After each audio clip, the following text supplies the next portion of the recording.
I look at him like, I say, Jesus. And next question is. To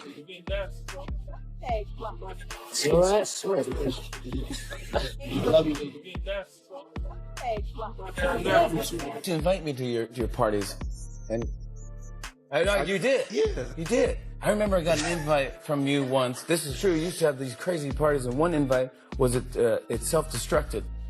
After it was you talking, and it said you gave the information of where the party was, and then it said this message will self-destruct. The world was stunned when news broke that Homeland Security had raided Diddy's mansion. But what really sent the internet buzzing was what they discovered hidden beneath his massive estate, which has hosted some of his wildest parties.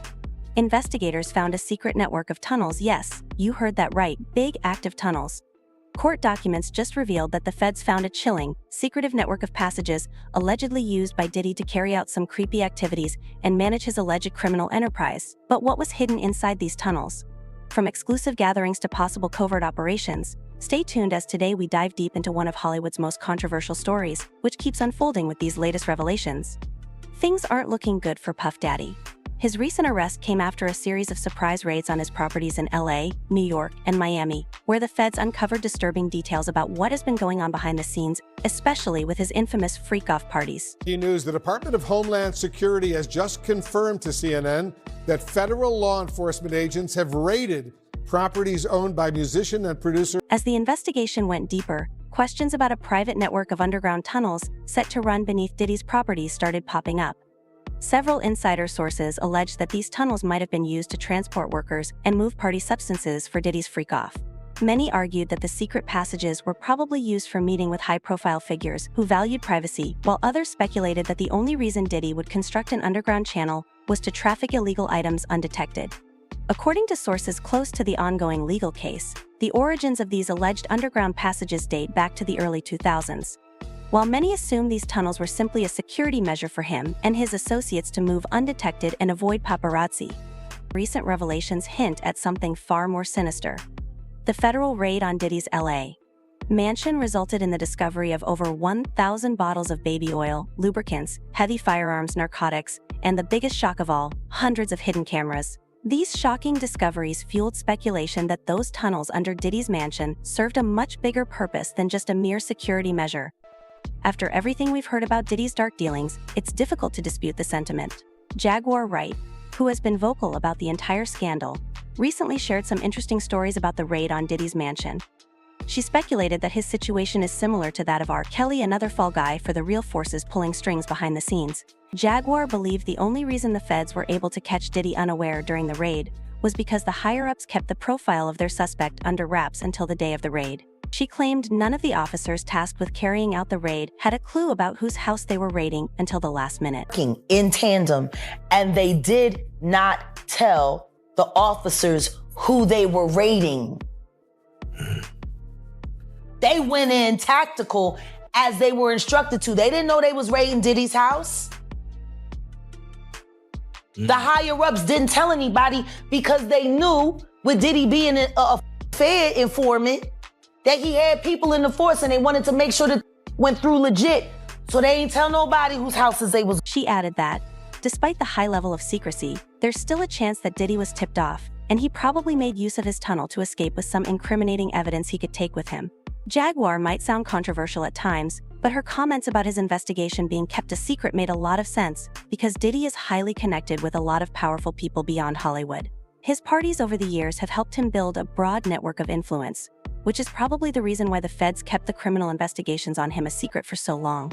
Diddy has been arguably the biggest party host in the entertainment industry for the past 2 decades. Everyone wanted to be at a Diddy party, no matter what.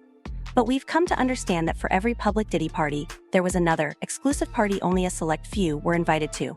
These private parties are now famously called the freak-off. Invite me to your parties, and I know you did. Yeah, you did. I remember I got an invite from you once. This is true. You used to have these crazy parties, and one invite was it self-destructed. After it was you talking, and it said you gave the information of where the party was, and then it said this message will self-destruct. I'm very. When the freak-off parties became a trend on social media, a lot of people just assumed it was one of those exclusive parties where celebrities did wild and naughty stuff. But with recent revelations, it turned out that these freak-offs are a fest, and the things that allegedly happened at many of these parties were straight up illegal. According to Gene Deal, an ex-bodyguard and insider from Diddy's circle, he alleged that Diddy has always enjoyed spiking drinks without anyone's knowledge. He explained that this is the reason why you'll rarely find any sober person at his parties, because their drinks have been tampered with from the start. You this, Aubrey. He stood up there and he said in front of a lot of people, we were in the studio. He said, yo, I'm a their ass off and pimp them out to. He said, I'm gonna them out. I'm gonna get them all in, and I'm gonna pimp them. Diddy has been buried under a mountain of civil and criminal lawsuits at this point, making it almost impossible to dismiss all these damning allegations against him. It's safe to say that many of the people dragging him to court only found their voice after they realized that the feds were coming after Diddy. While the legal proceedings against him are progressing, not much information has been divulged by the prosecutor's office so far. But with what we know at this moment, many strongly believe that more powerful people are involved in this alleged criminal ring. For example, Lucien Grange, the CEO of Universal Music Group, was named in a lawsuit brought against Diddy by producer Rodney Jones, who accused him of being an enabler and a big part of Diddy's alleged organized crime activities. While Grange hasn't been officially dragged into these investigations so far, insider sources claim it's only a matter of time before other high-profile celebrities start getting indicted. All of these rumors are just speculations, which is why many are suspicious about the perceived silence from the prosecution's office about this Diddy case. This silence has sparked rumors that Diddy may have made a deal with the feds, thanks to the powerful forces Jaguar Wright has always claimed are in his corner. A lot of people are starting to believe that many individuals are being protected from the potential pitfalls of this scandal, and we will probably never know the full truth. These speculations have forced the New York District Attorney to reiterate that his office is determined to bring down anyone who has taken advantage of others, no matter how popular or powerful they are. The DA also described the alleged crimes committed by Diddy in detail, talking about a well-documented list of harmful behaviors against victims over the years. That used the business empire he controlled to carry out criminal activity. Forced labor, kidnapping, arson, bribery, and the obstruction of justice. Let me say a little bit more about the charges. The indictment alleges that Combs abused and exploited women and other people for years, and in a variety of ways. There is no doubt that the leaked footage of Diddy physically confronting Cassie in that hotel room did a lot of damage to Diddy's already fragile reputation. Many claimed the feds intentionally leaked that video because they couldn't sue Diddy directly as the video had already passed the statute of limitations. However, the feds allegedly knew that the video could still do significant damage if it came to the public, aiding their investigations against him.